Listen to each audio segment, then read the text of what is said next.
Okay, so with that, I'd like to introduce a fantastic panel we have to discuss this film with us. So first, Professor Wendy Perlman is Professor of Political Science at Northwestern University, where she holds the Charles Deering McCormick Professorship of Teaching Excellence.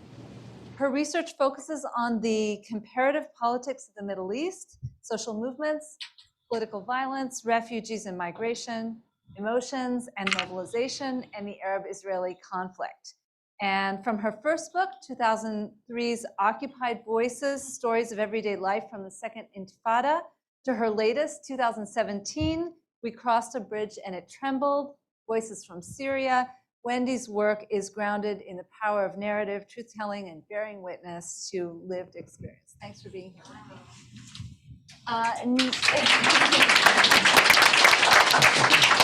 So next to Wendy's left is Professor Zayd Dohrn. Zayd is a playwright, a professor, and co-director of the MFA in Writing for Screen and Stage at Northwestern's Department of Radio, Television, and Film. His plays, which include The Profane, Outside People, Want, Haymarket, and Long Way Down, address political cultural moments from intimately personal spaces and deep questions about the human experience. He's a recipient of so many awards, the Horton Foote New American Play Prize, the Kennedy Center's Jean Kennedy Smith Award, the Sky Cooper American Playwriting Prize, and Theater Master's Visionary Playwrights Award. And he's also a two-time winner of Lincoln Center's Le Conte du Nuit Prize. Zayd is currently writing films for Netflix and Film Nation and developing a television series for E1. So glad to have you. And last but not least, we have Simon Adams, who is the President and Chief Executive Officer of the Center for Victims of Torture. Before that, he was the Executive Director of the Global Center for the Responsibility to Protect, where he engaged in human rights advocacy with the UN Security Council, Human Rights Council, and numerous other international organizations and governments around the world.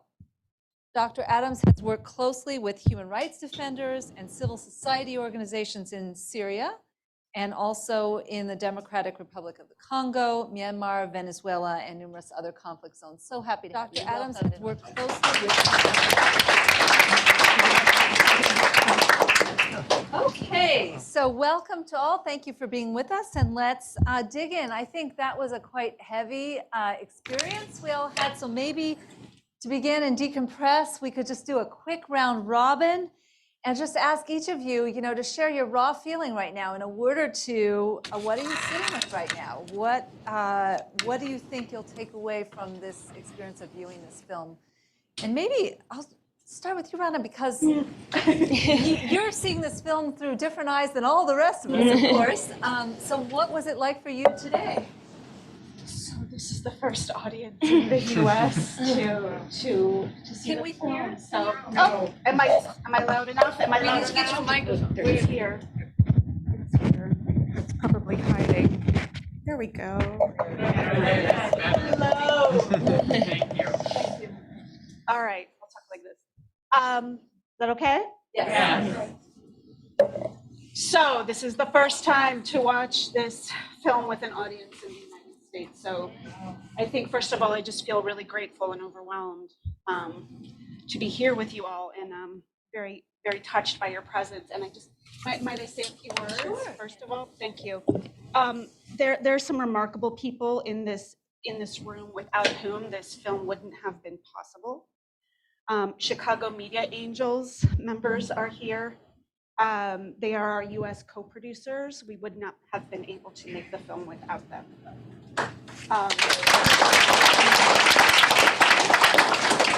Sheldon Bridgman of Launch Releasing is our U.S. distributor. The film will be distributed in the U.S. beginning in February of next year. He allowed for this to take place today and to provide all of the online links that were given to everybody virtually. There are a lot of friends in this room who I've relied on for a lot of support throughout the years. Thank you very much for your friendship. And to my parents, who always provide a safe space to land and restore sanity. Thank you. I also everyone without whom this event and screening wouldn't be possible. So first, Dean Marwan Crady is here, who along with Associate Professor Kathleen Hewitt-Smith of NUQ nominated me to be the Roberta Buffett Visiting Professor, so thank you very much. Annalise Riles and everyone at Buffett for warmly accepting the nomination and welcoming me with such generosity and kindness. Ariel Schwartz for her sensitive guidance and support. I don't know where everybody is, but I know you're here. Liz Jackson, Ahmed Khan, and other members of NUIT who managed and organized this event, along with all the other people here at Buffett. It's been a pleasure to get to know you. To the MENA Department and the School of Communication for allowing me to teach courses this quarter. To the students who are here. And wonderfully to Roberta Buffett for endowing this professorship, which afforded me the privilege of serving and becoming a member of this community. Thank you.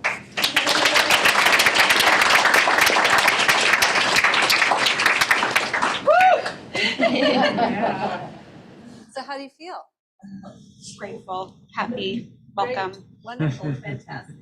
Maybe we'll pass on. Well, Wendy, what is on your mind? What are you sitting with when you watch this today? Well, luckily I saw it this weekend, because otherwise I'd be much too shell-shocked to be able to say anything. So this will put me in a space where I can speak a bit more cognitively than emotionally, which have been the last days up until now. And I think my reaction is that there has been so much documentation and expression about the Syrian conflict. I mean, from tens of thousands of videos, as we see some of them captured or dramatized in the film that protesters were filming themselves, human rights reports, journalism, literature, fiction, nonfiction. The amount that has been written and produced on Syria is absolutely overwhelming. And also documentary film. But this is the first feature-length drama film that I know of. I might be missing one, but I think it's the first. It's definitely the first I've seen. And as the people on either side of me know, feature film can do something that no other kind of documentation does. The ability to reach so many people, to create emotion, to bring people and audiences into the inner world of a character, to see themselves through their eyes. I showed the best documentary films on Syria in my classes, because there's no better way I can think of to help students understand Syria and move them to care. And now I have a feature-length film to show that does precisely that. So, and then I want to congratulate Rana. Congratulate Rana and thank her. And I hope this film is shown far and wide, because I don't need to tell you all how incredibly powerful and meaningful it is. Thank you. Yeah, I mean, some of the same things that Wendy said. I, as a storyteller, part of what's on my mind is how stories get told, how they get received, how important they are, and the different ways they can be told. And this film, I think, not only uses some of the techniques of dramatic storytelling and feature filmmaking, but also documentary drama. And it's kind of in the tradition of films like Battle of Algiers and Medium Cool and Incendies, films that show really powerful human drama unfolding against the backdrop of something real that's happening right now, and also drawing from those documentary techniques, and I think in a lot of ways using techniques from both nonfiction and fiction filmmaking that are really important, and that without which either form might fail to do what this film wants to do.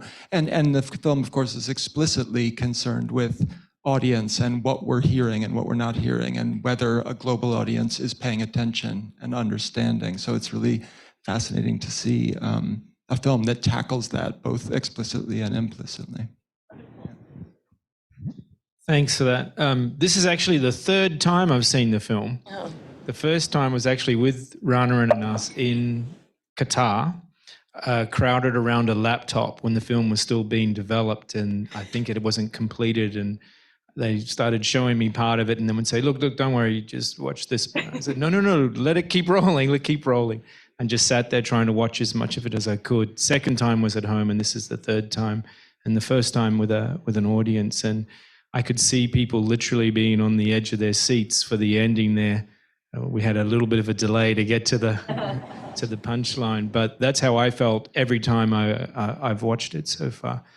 In terms of the feelings that I have about the film, I think this is a film about hope, basically, and it just reminds me so much of the feelings that so many people had in Syria and around the world regarding 2011.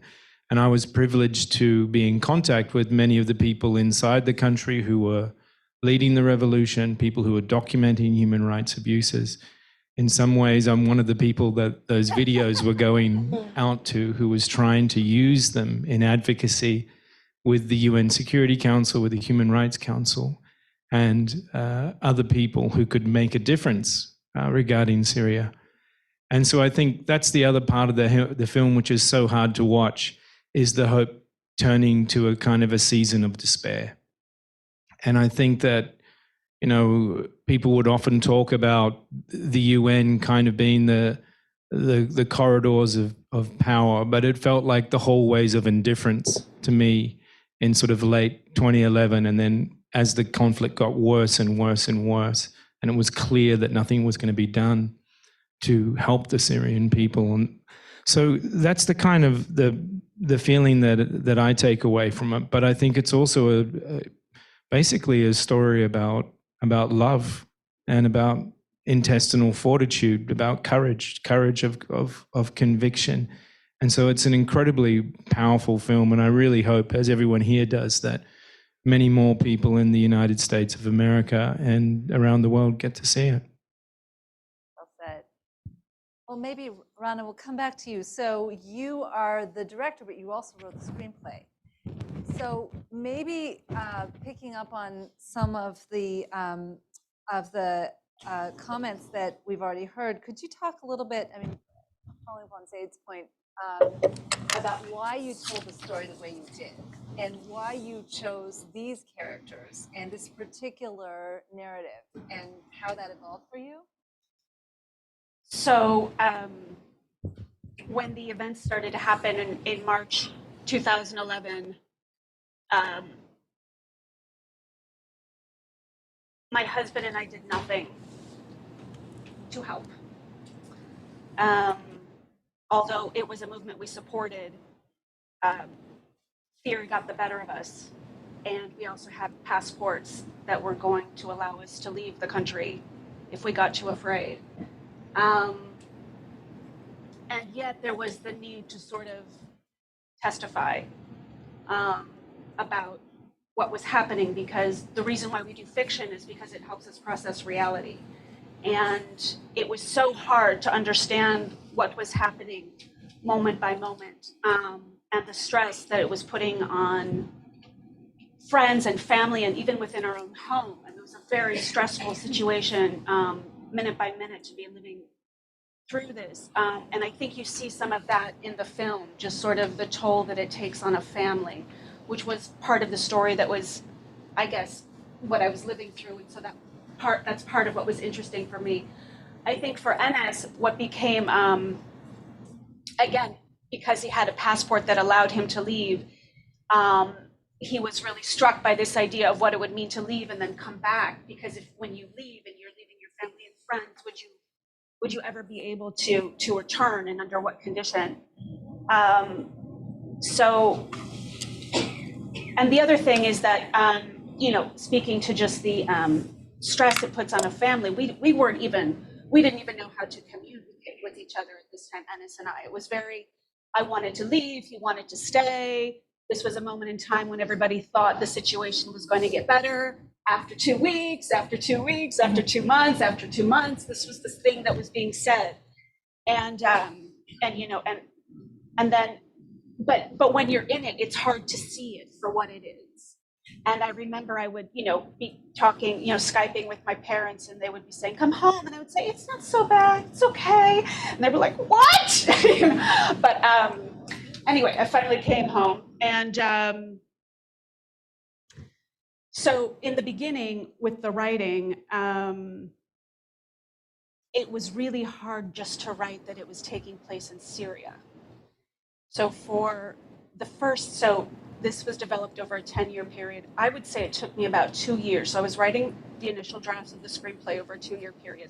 It took me about 2 years to even write the word Syria in the screenplay because I was just so scared of what that might mean had it landed in the wrong hands or if somebody found out I was writing this film. And this is at a time at the very beginning in March 2011 when the tentacles of the Syrian government were out in the world.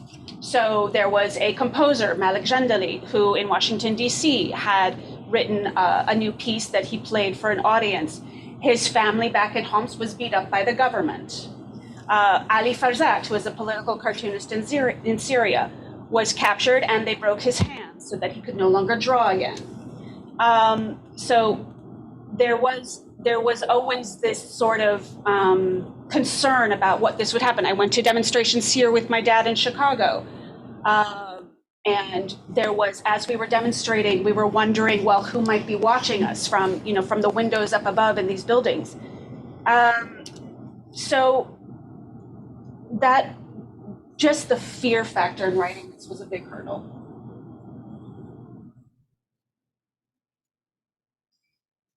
Very interesting. Well, maybe Wendy, we could pick up on that. So the title of our event today is Truth, Responsibility, and Writing the Political Thriller. And you have really tried to tell the truth of what has been happening in Syria through your own work. You mentioned the importance of this genre, and I'm just really moved by what you just said, Rana, about the difficulty of just telling yourself that you're telling the story, in a sense.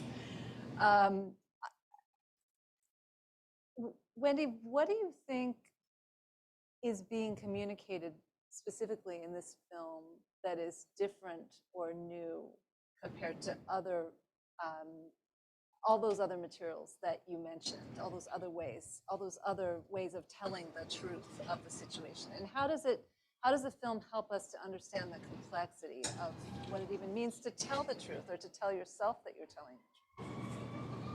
Rana talked about. Wow. So Simon had said that this is a film about hope and a film about love, and I think it is also most definitely a film about truth and the dilemma of truth. And I think it lays bare in a sort of unflinching, cruel way how truth is a dilemma. So it makes me think of Václav Havel talking about Eastern Germany and the regimes in which there were lies, from the slogans were lies and claims were lies, and a pillar of these regimes was living in the lie, and everyone had to live in the lie. It's what it meant to be a citizen in these countries, and because of that, living in the truth was suppressed more severely than anything else. So this is him describing an authoritarian regime, and we see this in the film, in authoritarian Syria. And so what does it mean to be brave enough to have the will to demand to live in the truth and reject the lie and reject the chirping of the lie and the clowning of the lie? It's a dilemma. So on the one hand, we have the expression, the truth will set you free.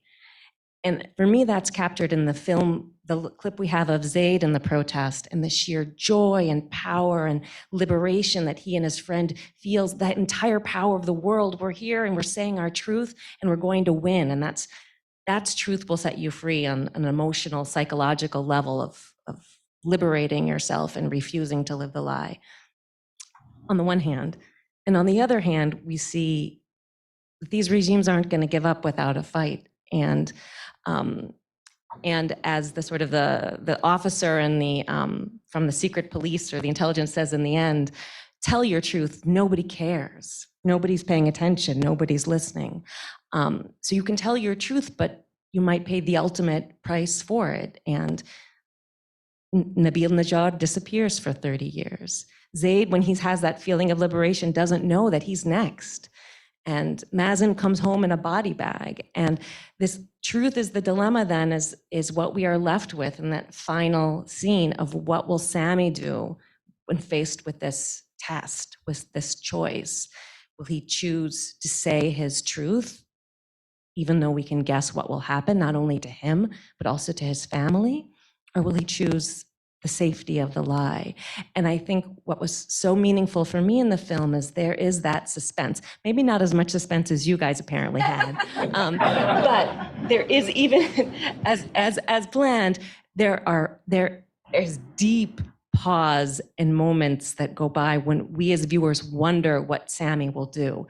And what I hope viewers do in that moment, and maybe that's what Rana hopes viewers will do in that moment, is they ask themselves, what would I do? Would I risk my life for truth or not? Okay, so Rana, I'm just going to ask you what is on everyone's mind. Yeah. I think, hearing what Wendy just said, which is this film is you telling your truth at some level. I think. What are the consequences of that? Can this film be shown? Can it be shown? Where can it be shown? Is there? What will be the effects and the reactions to this film? Nothing has happened so far other than getting shut down a few times while filming in Jordan. And the fact that Jordan does not want us to tell anybody that we shot in the country, and they asked us to take their name off the film, both of which we are not doing. This film has been, even if it was accepted at certain film festivals in the Middle East, the government censorship of every country so far has refused to show the film.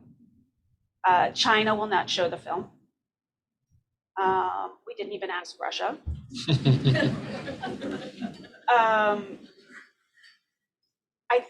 I mean, personally, the consequences are that we can't go back to Syria.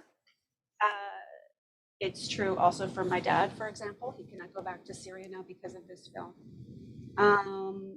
In the decision to make this film, Anis and I spoke with our family members who are in Syria to see what their thoughts were, because we wanted to be clear that this film wasn't worth their lives. And everybody supported it nonetheless.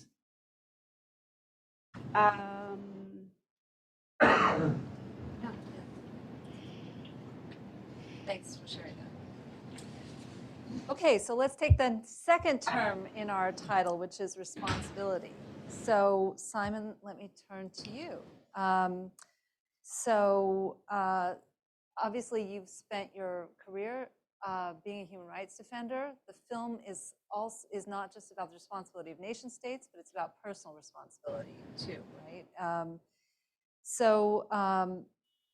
What do you see as the impact of films like this? You mentioned that you have been showing videos at the UN and so forth. What is the impact of films like this on government actors, but also on civil society actors in your view? Will this have an impact? Yeah, I think it will. I mean, I'm a politics and advocacy guy, but I also believe in the power of art. That art can inspire, that art can educate, and that art can awaken people. And in my own case, I didn't get into politics and human rights because of a UN resolution or because of a political science course. It was punk rock music and skateboarding that got me into this business, believe it or not. But, I spent the last decade at the Global Center for the Responsibility to Protect, as was mentioned. And so if you can do the mathematics on that, that's basically the entire decade of the Syrian conflict. I started there almost literally when this conflict started, and I ended earlier this year. And so, like many people who have been connected even tangentially to that conflict, there are people who I worked with in 2011, 2012, 2013 who are not with us today. They're either being killed in airstrikes, or they've disappeared off the face of the earth and are in an Assad dungeon somewhere, or they've become refugees trying to build a life somewhere else in the world because they cannot live in the country anymore that was their home. And I feel that very personally. You know, that's something that clings to me still, like anybody, I think, who tried for a different kind of outcome than the outcome that we've seen over the last decade. You know, what I do now, I run this organization called the Center for Victims of Torture. It's the largest organization in the world that deals with victims of torture. We treat about 20,000 victims a year, which is a terrifying statistic. That means that's how many people in the world still face torture in too many countries. Our biggest program is in Jordan, dealing with Syrian refugees who have tried to build new lives outside the country, and dealing not just with victims of torture who have come out of detention, but also people who are deeply traumatized by the experience of war. A frightening number of those people are children who are actually coming to our centers in Jordan. So again, that's something that hangs with me through the film. But I think the film is very important, not just because of this battle over truth and so forth, because despite all the failures of the last decade, I'm somebody who very sincerely believes that the wheels of history may turn slowly, but they do turn. And we do have the documentation. We do have the evidence because of brave people like the ones who are fictionally represented in that film. And one day, sooner or later, we will see President Assad and his acolytes in handcuffs. Rana, maybe following up on that, do you have a vision of how you hope this film moves people to action, or is that not the point for you? I mean, how do you think about that? So it's absolutely how I think about it. I can't think of creating without thinking about how it will move people to action. So much so that I wrote about R2P in the screenplay on purpose. I mentioned it on purpose because in my head I was already calculating that when the film was done, I was going to reach out to Simon over at Global R2P and say, hey, we put it in the film, that means you have to work with us. And so wonderfully, Global R2P is actually our impact partner, and we are currently, still with Simon's help, setting up a screening at the UN to be had in the spring. And we are, that will hopefully be just the beginning of this film being able to be a tool for NGOs to be able to talk about what is happening. Interestingly, we are approaching Belgium to be a partner for the screening at the UN. Incidentally, Belgium sold the chemical weapons to Syria. So I wonder if they'll go through with it or not. But yes, so it was all part of the plan, Simon, that you would be here all those years later. That's wonderful. So Zayd, as our creative on this panel, I'm wondering if you could talk a little bit about what you noticed about the aesthetic conventions of the film, the character development, and so on. And I have to say, personally, I was really moved by the children in the film, and the complexity of character that those children had, and thinking about what you said about so many of the victims of torture that you encounter now being children, the importance of giving their voice, elevating their voice in this was really moving to me. But anyway, what do you think, Zayd? You're the expert. I don't know if I'm an expert on that, but I think, for me, one of the things that's so interesting about the technique of the film, as I said, there's a kind of a hybridity, a docudrama quality that I think draws from some of the most effective techniques of fiction and nonfiction film. And, I was struck by a moment early in the film when the Syrian journalist says, are these videos getting out? And he says, some are. And he says, is anybody listening? And he says, some are. And I think the film throughout is concerned with the sort of inadequacy of different ways of getting out what's happening, right? And so as I was watching it, I was thinking about, what can narrative filmmaking do? As Wendy said, that maybe those clips, as important as they are, and as much as people sacrifice to get them out, what's necessary about fiction filmmaking? And there's pitfalls to this. There's dangers of kind of sensationalizing or turning real tragedy into entertainment or storytelling. But as Wendy said, you also are able to reach a bigger audience. You're able to reach audiences in a different way. You're able to connect to them in a way that maybe a clip on CNN doesn't connect. And I saw that throughout the way that this very human story unfolds against a backdrop that we know, that we've seen on the news, but because we enter this world with him, we see, the way he is threatened by it, the way his family is threatened by it, the way kids he knows are threatened by it, that all obviously creates this deep empathetic connection. But then I was also struck, and this gets to the kind of pitfalls of fiction filmmaking. I'm sure you've all seen films where you create an empathetic connection to a character, and then that's all, it stops at that character. And by the end, you feel like, well, as long as that character is okay, I'm okay. And I think this film, and there's also like in narrative journalism, I'm sure you've read articles where, they focus on one homeless person and you care deeply about that person. And then there's a GoFundMe campaign and that person is okay. And you feel like, well, problem solved, and it doesn't get to the systemic problems that are happening. And I think this film, in a lesser film, you can imagine a version where all we care about is, does Zayd get out? Does he rescue his brother? Is this family going to be okay?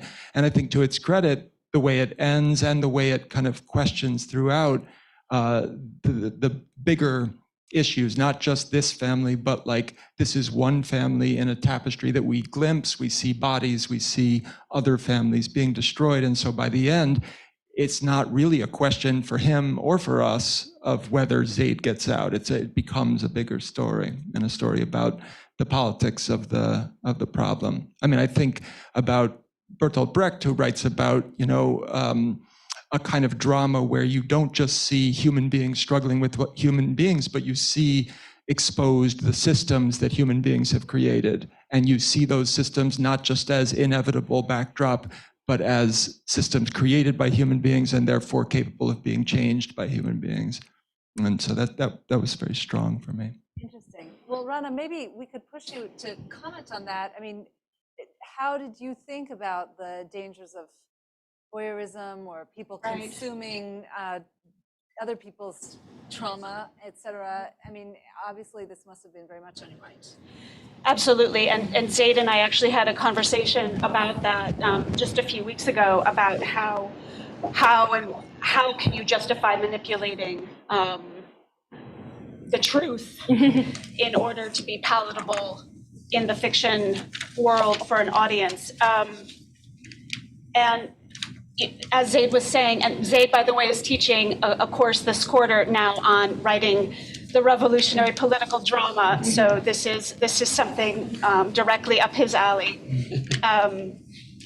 And what we were talking about is that with fiction, you have a genre, right? That we could choose to make this a political thriller. And Costa Gavras is a very inspirational filmmaker for us, particularly known for the films of the 70s and 80s, such as Z and Missing and Hannah Kay. And so watching how expertly he was able to tell those stories, and at the same time being able to maintain the integrity of what was happening. I think that was the biggest task, was how do you maintain integrity? How do you not over sensationalize? How do you actually portray the reality of three-dimensional human beings who are struggling through this moment? And I think, so the work like what Wendy is doing when, a book like We Crossed a Bridge and It Trembled, is that part of the struggle then in writing this story was because of how aware we were for the fight for the narrative of what's happening in Syria. The Syrian government has done a phenomenal job of distracting the international audience away from his own brutality. He's masterful at it. And it was, and there were moments when I was relying on a book like Wendy's or other books, for example, to keep reminding me of what the truth was, because it was so easily forgotten. So I think that also, just back to what Zayd was saying, everything had to be grounded in some sort of truth. Rebecca, maybe if you don't mind, I can tell this story, but someone she had known had been arrested by the Syrian regime, and when the guy went up to give him back his glasses, he actually cleaned them like this, so that all of these moments in the film were based on stories that we had heard ourselves of actual events that had happened to people. The sniper on the roof looking for the defector, et cetera, et cetera. Somebody coming and taking your home out of the blue just because you were demonstrating. Having to go look through wrapped bodies and identify a missing loved one. Going to the fancy hotels where the NGO workers were hanging out, drinking their cocktails. This one. Right. Invited by the Syrian regime to come and be observers in the country. That all of those stories became a part of what this film ended up being. It's very, very cool. Thank you. Okay, well, I think it's your turn now. So if you would raise your hand, we see a first candidate here. We'll bring a microphone. Please identify yourself when you ask your question. So Dick, you're first. Okay, We've got a microphone. Hold on. Sure. Strong women, strong men, strong children, weak women, weak men, weak children, weak governments, strong governments, all of these juxtaposed. A famous writer from the mid-20th century, Neville Shute, wrote a book called A Town Called Alice, or Town Like Alice, involving many of those same themes. And, oh, by the way, Australia. And I'm wondering, can you take this maybe upstream to a book? Because maybe you can do things in the book, which even this beautiful, wonderful experience that we all had here today can add to the message. Well, that's Wendy's territory. And maybe Wendy, if we can Elaborate. embarrass her, and no, she could talk about the new book she's Oh, writing. great. Please, Wendy. No, I think I'm going to throw it back to you, but thanks. But one thing I can say, and this gets a bit more to Annalise's last question to Rana. I mean, the greatest compliment I ever got about my book was a Syrian who read it and said, "There's nothing new here." Yeah. At which I said, "Phew, that's all I want." All I wanted was to get the story right, to capture, to absorb all of those details and all of the stories and all of the information that we've been absorbing for years, and produce a product in which the Syrians who lived it would say, yeah, this is boring. We all already know this.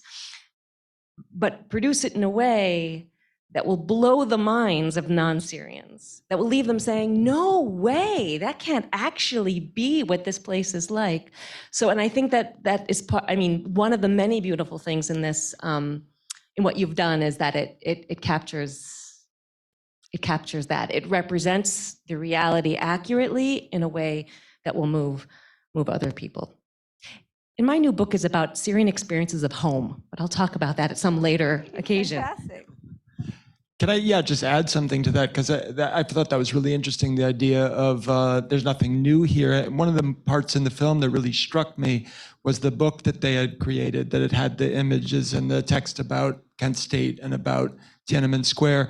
And I thought, one of the things drama really can do and art can do is, through the specificity of the truth of this one situation, show us the echoes of history and the echoes of other human experience. And I thought that was just a really effective way of saying, and I think the characters even talk about, like, on the one hand, that just seems like well, if everybody's doing it, maybe Assad can just do it. And on the other hand, it reminds us all that this is a deep human truth and an echo through history that we all have to contend with. It's not just the Syrians.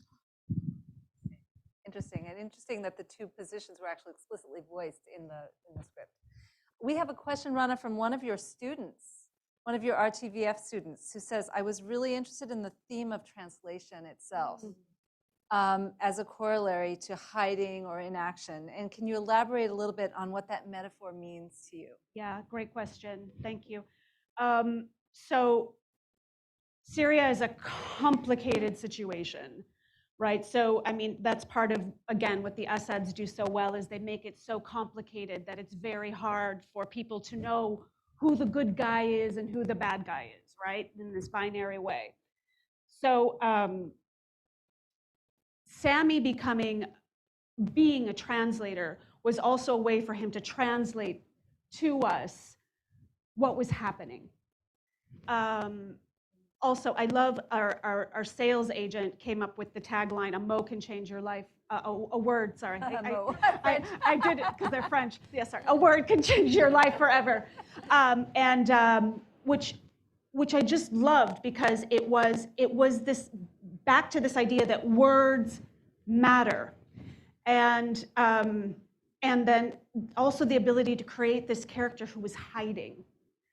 And that his journey is needing to find his own voice, which was, I think, also our journey in the making of this film, is figuring out how to find a voice as well with regards to this situation. And I just want to go back to one thing real quick because it's on my mind. But I just hope that landed when Simon said that children are the victims of torture. The Syrian government tortures children. So I just wanted to make sure, I wanted to go back and make sure that that landed.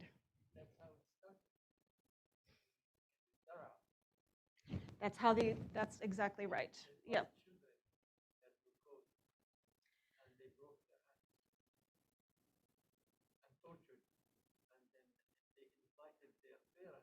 Microphone? You have a microphone?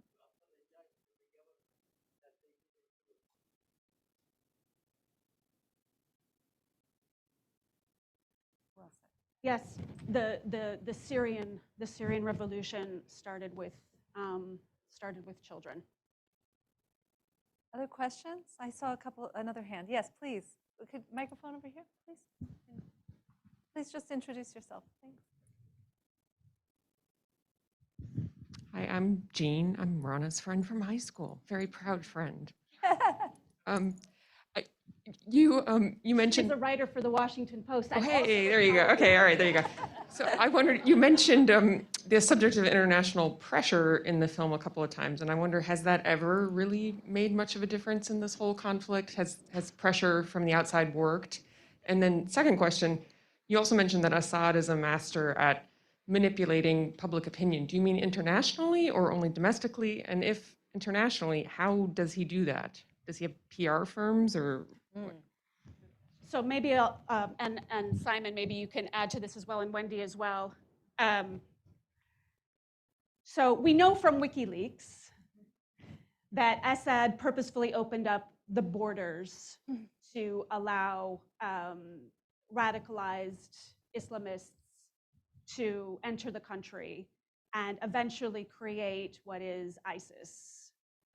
We also know that he released from the prisons all those who were deemed fundamentalists in Syria.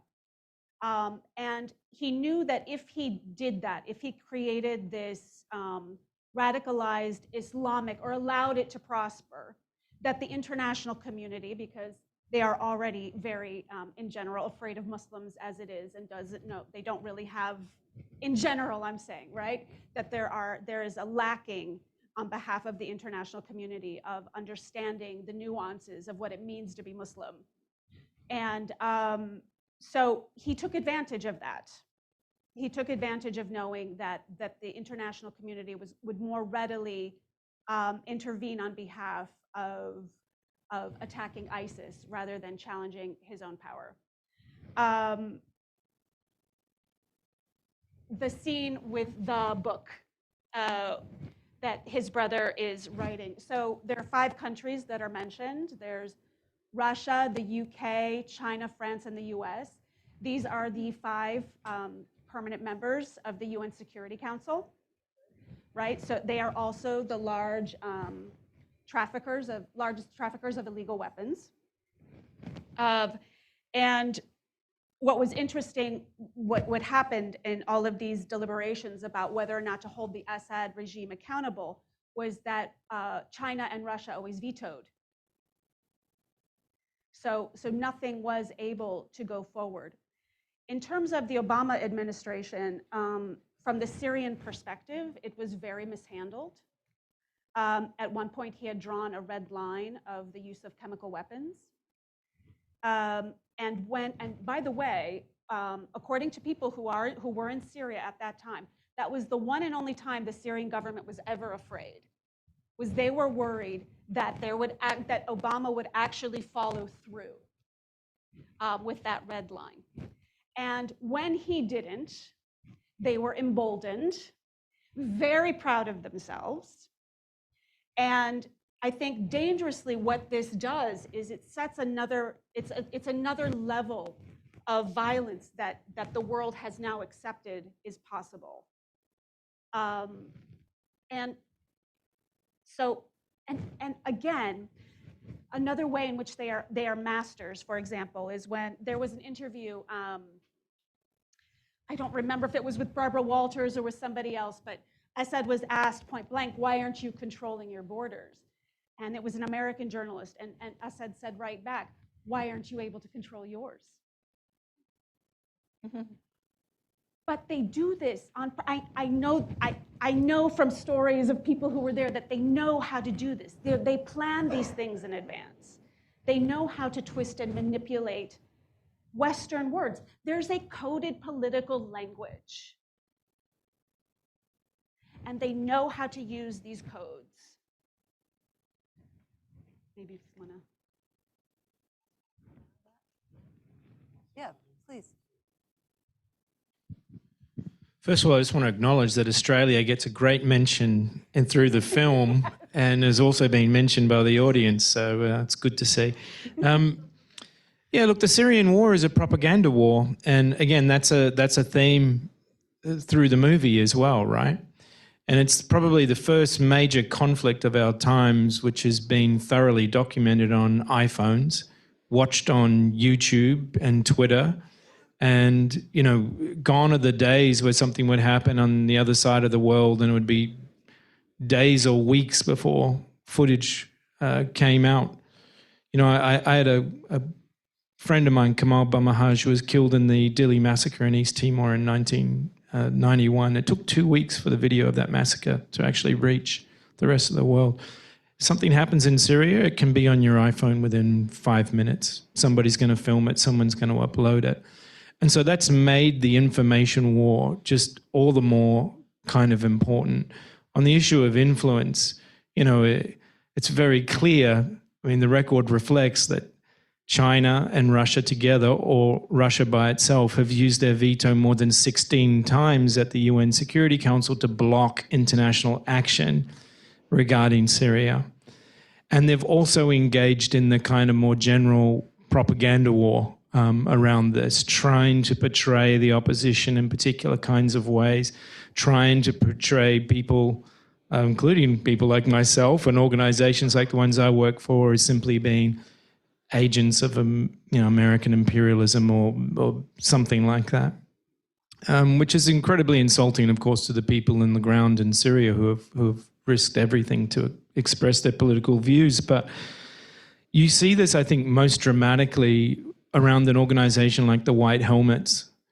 And, you know, I remember when they emerged, does everyone know who the White Helmets are? They go help. For those who don't know, they're a humanitarian organization that was formed by Syrians in Syria who go into buildings hit by airstrikes and shelled or mortared or whatever, and rescue civilians who are trapped in the rubble. There's a few films about them you can see, including one that won an Academy Award a couple of years ago. But, you know, the White Helmets are the best of the best. They are people who literally, when people are running from airstrikes, they're running towards them to go save ordinary people's lives. And yet you would see even in the corridors of the United Nations and in other places, you would see that there were false videos that were being made, that were being put out to try and discredit the white helmets, saying that they were agents of foreign governments, saying that they were secretly smuggling weapons into Syria and so forth. And you could see that it had an impact. So, I remember even a few diplomats who I respected, and I won't say who, but or the country he was from, but let's just say from somewhere in the global south, who said to me, because he saw I had a white helmet badge on my jacket, which was given to me by one of the white helmets who I became close friends with. He gave me his membership badge, and this diplomat saw it on my jacket, and he said, they're all Al-Qaeda, right?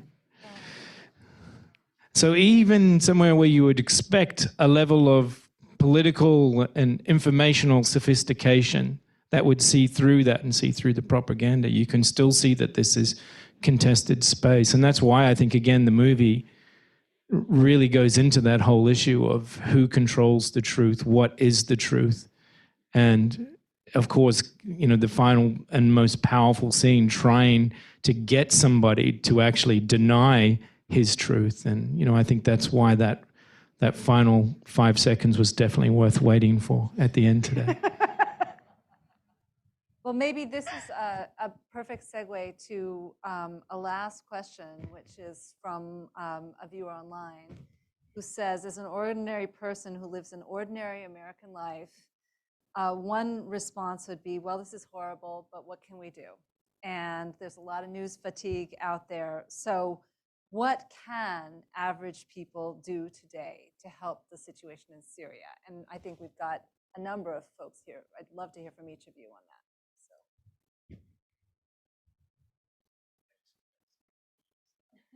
So I'm near the professional at this. Troublemaker.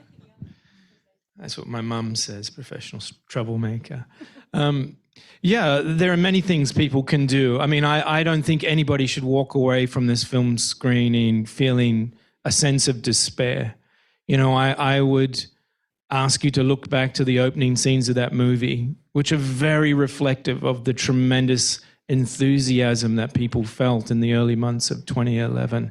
Their expectations were not wrong. They were right to expect that they could have change and that people should stand with them. And I think it's very important for people, no matter where they are in the world, to always be upstanders for human rights. We have too many bystanders in the world in which we live in. And it doesn't matter if it's the refugee crisis on the southern border of the United States, or what's happening in Syria, or what's happening anywhere else in the world. We need more people to be upstanders.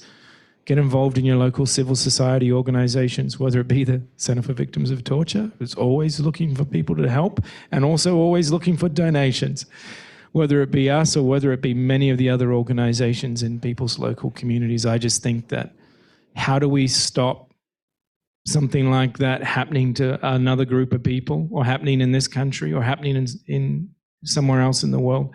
It's through civil society action and standing up for one another. Yeah, I don't have specific expertise about what to do about Syria, but one thing I do find compelling about the film is the many different examples it gives us of different ways people respond. And that includes, people, citizen journalists who are trying to tell the truth. It also includes people who hide somebody in their house when the military police are going by. It even includes Karma saying, we should bomb a building. I mean, there's a lot of kind of ideas about what you do in a situation where injustice is all around you and people are desperate. And defense lawyers in Australia, too, in the film. Yeah. Simon said this propaganda war. The propaganda war is very much ongoing and will take new forms in the years ahead, but will continue in the years ahead. And now there's a turn to thinking about many countries in the Arab world and other countries beginning to normalize relations with Assad, to places that closed their embassies now opening embassies again. This is the new frontier of the battle that we should fight against, normalizing Assad and forgetting his crimes. There will be a debate about reconstruction and the Assad regime trying to seek funds to reconstruct the country and so forth. That these truths, as shown in this film and in a huge amount of documentation elsewhere, should not be forgotten and off the table as the world confronts these new political questions. That's, I think, one thing. Another thing is to continue to learn lessons from the past. So Rana brought up the issue of sort of the red line and the Obama administration, and I 100% agree with that analysis. I have a few very boring political science papers on precisely that I'd be happy to share with anyone. But I think what's so telling about this moment in 2013 is that American public opinion was overwhelmingly against any sort of muscular US action against Assad after he used chemical weapons and killed over 1,000 people. See, the senators and Congress people were getting calls from their constituents saying, we don't want to get involved in Syria. So there's a lot of this that's on for Americans in the room, us too. We need to derive lessons from that and think about what we do or we want our elected representatives to do next time around.